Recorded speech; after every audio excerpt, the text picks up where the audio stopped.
Bismillahirrahmanirrahim. Assalamualaikum warahmatullahi wabarakatuh. Perkenalkan, nama saya Dr. Ariga Bahrodin MPD dengan NUPTK 8552770671230300303. Saya dari Prodi Pendidikan Guru Madrasah Ibtidaiyah Universitas Hasyim Asy'ari. Di sini saya akan memaparkan mata kuliah yang saya ampu pada semester ini, yaitu mata kuliah Psikologi Belajar dengan kode mata kuliah 06324209. Mata kuliah ini memiliki 2 SKS. Untuk tujuan dari mata kuliah ini yaitu untuk membekali para mahasiswa pengetahuan dan pemahaman mengenai proses-proses belajar dan perubahan-perubahan perilaku seorang individu, yaitu siswa, yang mana sebagai hasil dari proses belajar mereka. Pada mata kuliah ini, mahasiswa diharapkan mampu menguasai konsep, teori, dan aplikasi belajar dalam pembelajaran, serta mengetahui perkembangan-perkembangan penelitian-penelitian dalam tema psikologi belajar. Setelah menempuh mata kuliah ini, mahasiswa diharapkan dapat memahami perilaku-perilaku siswa dan perubahannya sebagai akibat dari proses belajar dan pembelajaran, serta mampu menyusun strategi pembelajaran yang efektif berbasis pemahaman aspek-aspek psikologi siswa dalam rangka membantu siswa mencapai prestasi belajar yang optimal. Nah, pada mata kuliah ini, sistem pembelajaran yang digunakan adalah DIA, yaitu delivery, meliputi ceramah dan diskusi, kemudian memberikan studi kasus, yang mana untuk menambah wawasan para mahasiswa, kemudian pemberian materi perkuliahan, dan memfasilitasi mahasiswa dengan referensi untuk materi perkuliahan bisa berupa buku ajar dan artikel-artikel yang membahas mengenai tema psikologi belajar. Kemudian pada interaction di sini yaitu interaksi antara dosen dan mahasiswa. Selain itu, diskusi juga dilakukan. Diskusi berupa diskusi interaktif yaitu peer-to-peer antar mahasiswa. Nah, interaksi ini bertujuan untuk melihat pemahaman mahasiswa terhadap materi kuliah yang sudah dipelajari. Kemudian pada asesmen atau penilaian, yaitu pemberian tugas kepada mahasiswa yang bertujuan untuk mengukur capaian perkuliahan dan kemampuan siswa. Nah, untuk asesmen ini penilaian secara objektif. Selanjutnya pada mata kuliah ini memiliki capaian pembelajaran. Yang pertama adalah menjunjung tinggi nilai kemanusiaan dalam menjalankan tugas berdasarkan agama, moral, dan etika. Yang kedua, menjunjung tinggi dan menginternalisasi nilai-nilai etika keislaman.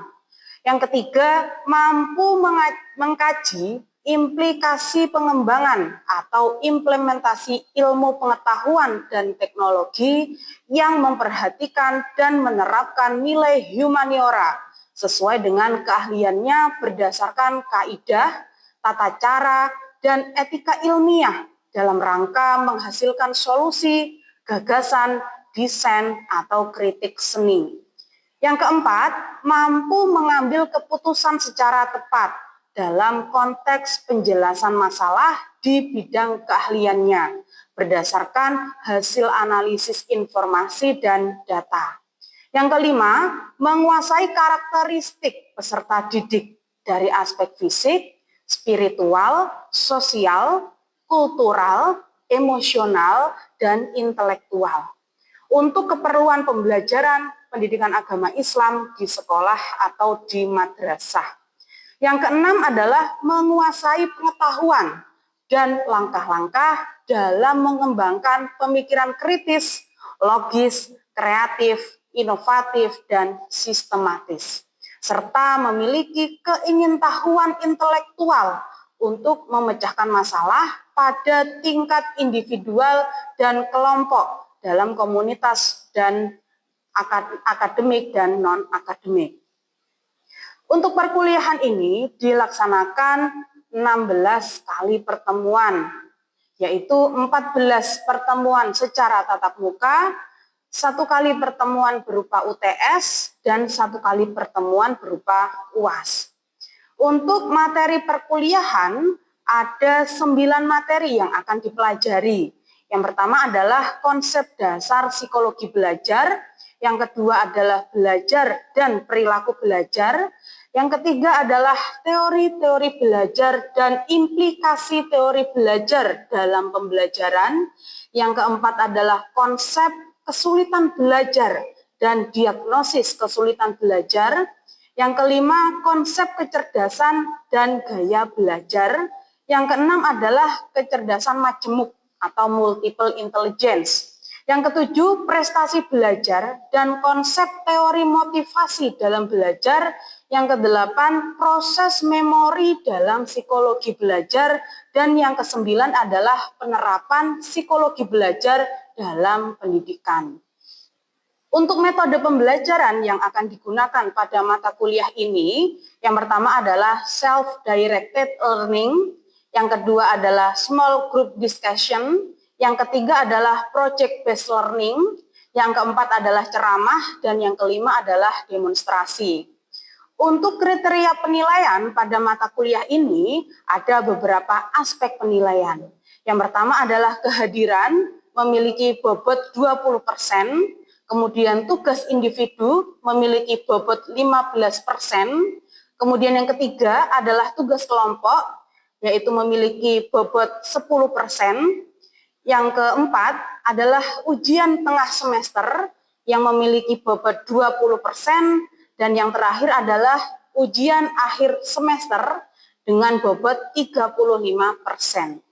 Selanjutnya, berikut ini adalah video pengajaran mata kuliah psikologi belajar. Selamat menyaksikan. Bismillahirrahmanirrahim. Assalamualaikum warahmatullahi wabarakatuh. Selamat pagi semuanya. Selamat pagi. Apakah hari ini sudah belajar? Sudah. Belajar apa?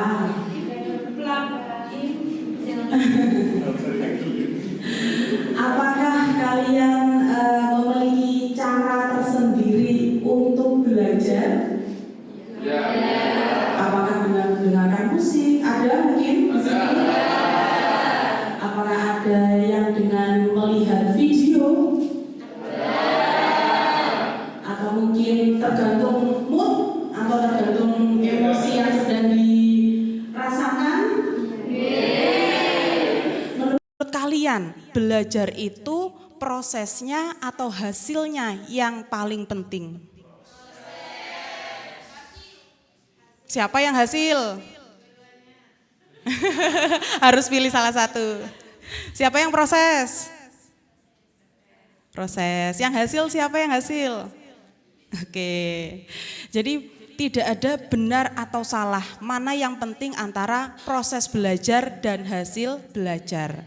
Karena keduanya sangat berperan penting untuk mencapai sebuah tujuan dari belajar. Nah, siapa di sini yang kalau belajar harus diberi hadiah dulu?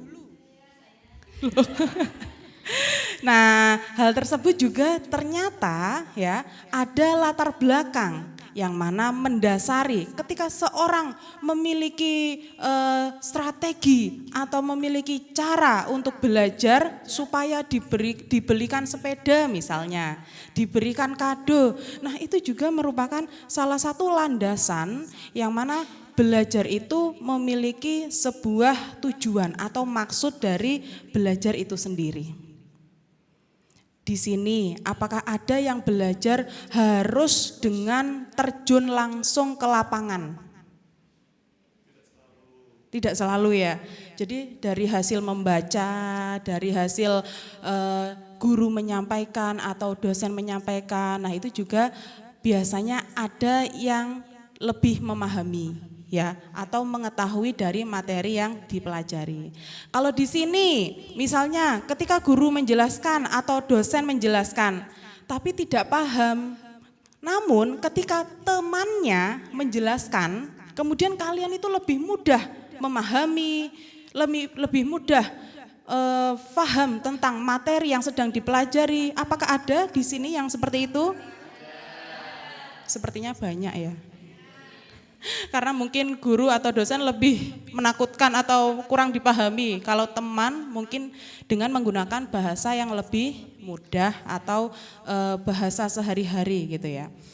Nah, hal-hal ini yang mana mendasari bagaimana strategi kalian belajar, bagaimana cara kalian belajar. Nah, hal ini ternyata adalah sebuah implikasi dari sebuah atau masing-masing teori belajar. Jadi segala hal ya, ketika kalian dapat mencapai tujuan sebuah pembelajaran, atau kalian dapat memahami sebuah materi pembelajaran, nah hal-hal inilah merupakan implikasi dari teori-teori belajar.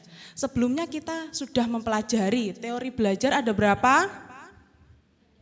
Ada 4. Ya, apa saja teori belajar itu? Ada teori behaviorisme, ada teori kognitivisme, ada teori konstruktivisme, dan ada teori humanisme. Jadi masing-masing strategi kalian belajar, cara kalian belajar, landasannya adalah dari keempat teori belajar ini. Yang pertama adalah teori behaviorisme. Nah, teori behaviorisme ini adalah menekankan bahwa perubahan perilaku itu akibat adanya stimulus dan respon. Contohnya, ketika kalian belajar, kemudian orang tua kalian nanti akan menjanjikan sebuah hadiah, entah itu HP, entah itu sepeda, kalau kalian masih kecil gitu ya, kalau sekarang mungkin sepeda motor ya, karena sudah besar. Nah, kemudian dari stimulus tersebut bahwa kalian nanti akan dijanjikan diberikan sebuah hadiah atau kado, sehingga kalian akan terpacu untuk belajar. Nah, itu adalah maksud dari teori behaviorisme. Jadi ada stimulus atau pancingan. Nah, sehingga kalian berupaya untuk memperoleh stimulus tersebut. Nah, itu merupakan bentuk respon dari kalian. Nah, itu adalah teori behaviorisme. Yang kedua adalah teori kognitivisme. Nah, untuk teori kognitivisme ini lebih kepada menekankan bagaimana proses aktif dalam membangun sebuah pemahaman. Jadi prinsip utama dari teori kognitivisme ini adalah bagaimana cara kalian membangun pemahaman kalian, dapat memahami atau menangkap materi yang dijelaskan atau sedang dipelajari. Misalnya, pasti di antara kalian ada yang ketika mencatat, ketika menghafal sebuah rumus dengan menggunakan warna-warni. Ada pastinya dulu ketika SMA, fisika, matematika dan lain sebagainya, supaya lebih paham atau lebih hafal. Ada juga yang menggunakan mind mapping atau peta konsep. Misalnya kalian dulu belajar tentang primer dan sekunder, kebutuhan primer dan sekunder. Kebutuhan primer apa saja? Nah, untuk mudah menghafalnya, jenis-jenis atau contoh-contoh dari kebutuhan primer, kalian bisa membuat sebuah mind mapping atau peta konsep. Nah, itu adalah merupakan prinsip utama dari teori kognitivisme. Dari seseorang memiliki cara tersendiri untuk membangun sebuah pemahaman. Atau mungkin ditempel di tembok, catatan-catatan penting. Nah, itu juga termasuk contoh dari teori kognitivisme, yaitu lebih menekankan proses aktif dalam membangun sebuah pemahaman. Yang ketiga, teori apa? konstruktivisme. Nah, teori konstruktivisme ini lebih menekankan ketika seseorang membangun pemahaman, memahami materi yang dipelajari dengan adanya interaksi sosial. Seperti yang sudah saya contohkan tadi, dijelaskan gurunya, dijelaskan dosennya, kurang paham, ya. Ketika dijelaskan temannya malah lebih paham karena adanya interaksi sosial, apalagi dengan teman sebaya, yang mana cara bicaranya, pola pikirnya hampir-hampir sama. Karena memang tidak dapat dipungkiri bahwa setiap siswa atau setiap anak memiliki karakteristik yang berbeda. Namun prinsip utama dari teori konstruktivisme ini adalah ketika seorang individu membangun pemahaman dari materi yang dipelajarinya melalui interaksi sosial atau dalam kehidupan nyata. Teori konstruktivisme ini juga ketika kalian melakukan eksperimen pada mata pelajaran IPA dulu misalnya, melihat bakteri atau melihat benda-benda kecil itu menggunakan mikroskop.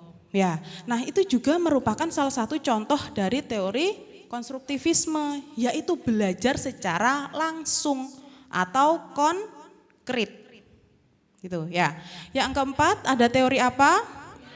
Teori humanisme. Nah, teori humanisme ini lebih menekankan kepada kebutuhan seorang individu atau aktualisasi dirinya.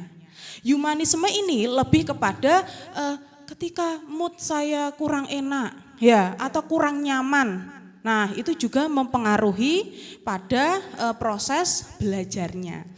Jadi humanisme ini lebih kepada bagaimana perasaan saat ini, bagaimana emosi saat ini. Nah, hal-hal tersebutlah yang mempengaruhi seseorang untuk melakukan proses belajar. Jadi tergantung mood, ya, tergantung sekarang perasaannya gimana. Kalau perasaannya sedang senang, happy, pastinya akan semangat. Tapi kalau perasaannya sedang sedih, habis putus atau habis mungkin dapat omongan-omongan kurang enak. Nah, itu juga salah satu dari contoh teori humanisme. Jadi humanisme ini lebih menekankan kepada kebutuhan individu atau kondisi seorang individu dalam mempengaruhi perilaku belajarnya atau proses belajarnya. Gitu ya. Jadi teori belajar ada berapa? Ada 4. Apa saja? Stik.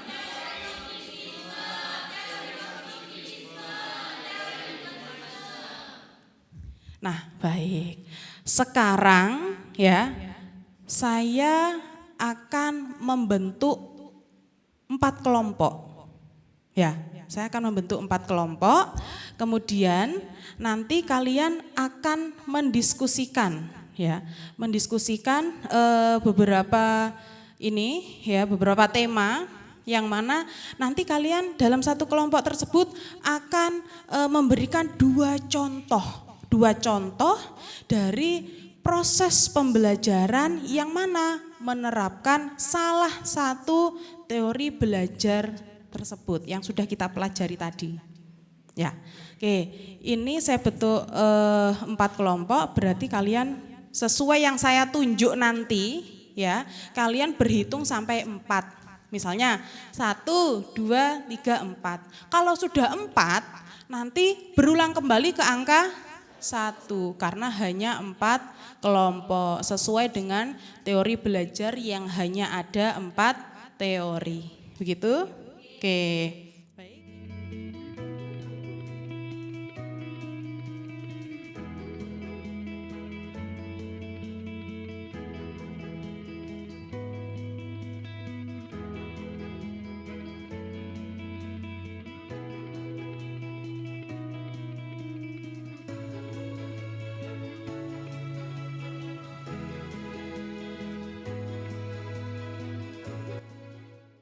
Sudah semua ya? Oke, jadi silakan kelompok 1 dulu, siapa yang akan presentasi? Oke, Mas Ilham. Silakan Mas Ilham. Teori behaviorisme, 2 contoh penerapannya di proses pembelajaran. Berdiri. Baiklah, saya Ilham Safiyullah akan mempresentasikan 2 contoh dari teori behaviorisme, yakni yang pertama adalah seorang anak SD akan melaksanakan ujian selama 1 minggu ke depan, dan bila mana anak tersebut mendapatkan ranking 3 besar, maka orang tuanya akan membelikan sepeda baru. Dan yang kedua, seorang mahasiswa bersama kelompoknya akan melaksanakan seminar hasil program kerja mereka. Dan apabila seminar hasil tersebut telah berhasil terlaksana dengan baik, maka kelompok tersebut akan liburan bersama ke pantai. Terima kasih. Jadi yang pertama karena diberi hadiah oleh orang tua, yang kedua stimulusnya rekreasi ke pantai. Oke, tepuk tangan untuk kelompok 1.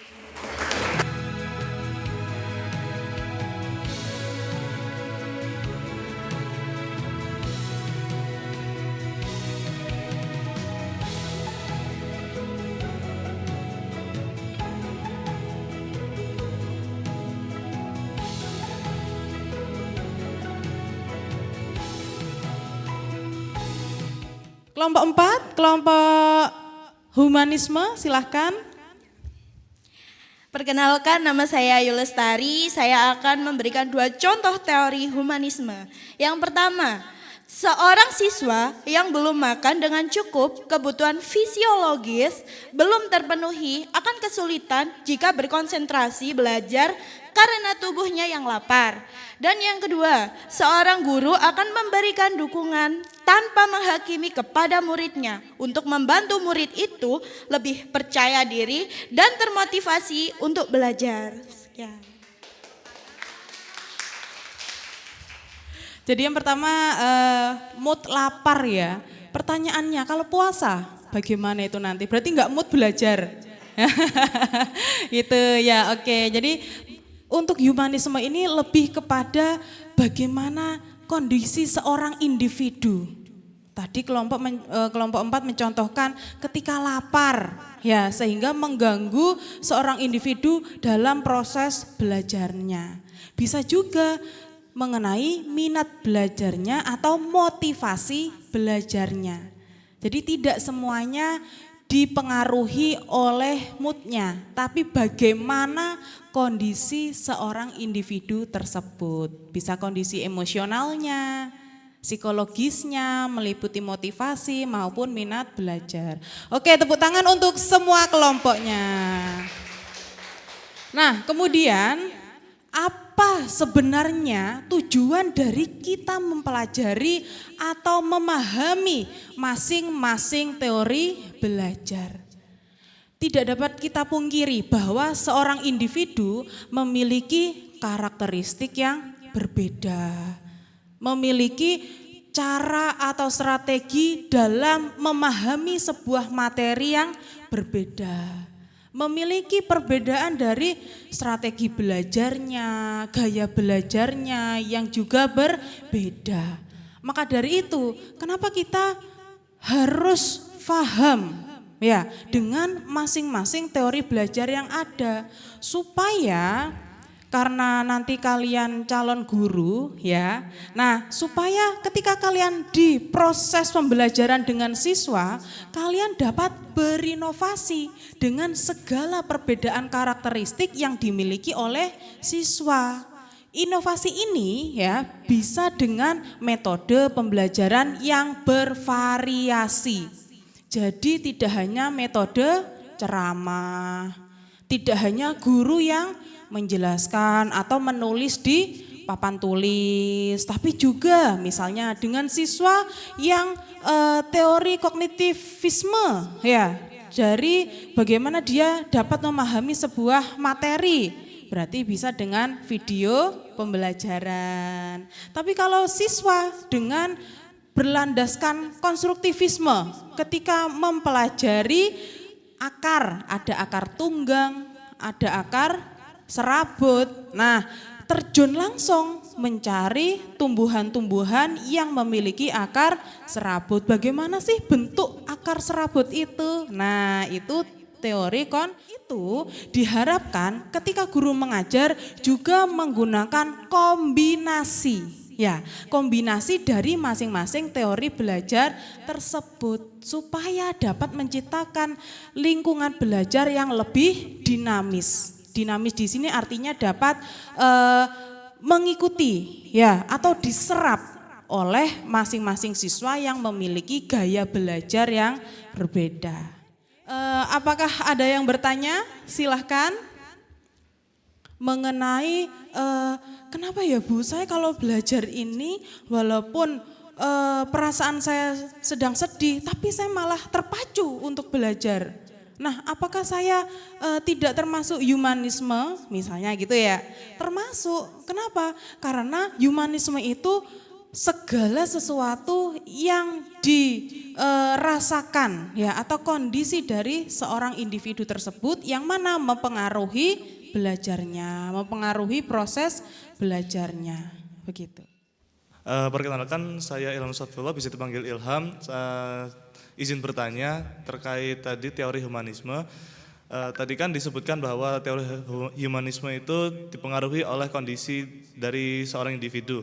Nah, apakah kondisi fisik atau luar atau faktor-faktor eksternal juga termasuk dalam pembahasan teori humanisme seperti kaya miskin, kondisi situasi yang sedang terjadi, ada inflasi dan sebagainya, apakah termasuk dalam pembahasan humanisme tersebut? Terima kasih. Terima kasih Mas Ilham. Jadi apakah teori humanisme dari kondisi internal? Apakah kondisi eksternal tidak mempengaruhi dari teori humanisme ini ya? Jadi teori humanisme ini tidak hanya secara internal, eksternal pun juga mempengaruhi proses belajar pada teori humanisme ini. Tadi Mas Ilham mencontohkan status ekonomi misalnya atau keadaan yang ada di sekitar. Nah, itu juga mempengaruhi. Namun ketika proses pembelajaran di kelas yang mempengaruhi adalah lingkungan belajarnya. Apakah guru memberikan lingkungan belajar yang nyaman, menyenangkan, atau malah membuat tegang, menakutkan. Nah, itu pun juga termasuk contoh atau penerapan teori humanisme di proses pembelajaran. Pertanyaan yang bagus, jadi tidak hanya secara internal, eksternal pun juga mempengaruhi dari penerapan teori humanisme ini. Oke, tepuk tangan untuk Mas Ilham. Nah, untuk selanjutnya saya akan memberikan tugas, yang mana tugas selanjutnya adalah kalian nanti akan observasi ke lapangan ya, ke sekolah MI terdekat dari kampus kita. Nanti kalian observasi di sekolah tersebut mengenai penerapan masing-masing teori belajar dan sesuai dengan kelompok ini ya, sehingga nanti tidak perlu lagi membuat kelompok. Berapa waktunya? 1 pekan atau 2 pekan untuk tugasnya? 2 pekan, baiklah 2 pekan lagi untuk laporan observasi dari penerapan teori belajar ini dikumpulkan. Oke. Baiklah, terima kasih untuk hari ini. Semoga bermanfaat, jaga kesehatan selalu. Subhanakallahumma bihamdik, asyhadu alla ilaha illa anta, astaghfiruka wa atubu ilaik. Sekian dari saya, wassalamualaikum warahmatullahi wabarakatuh.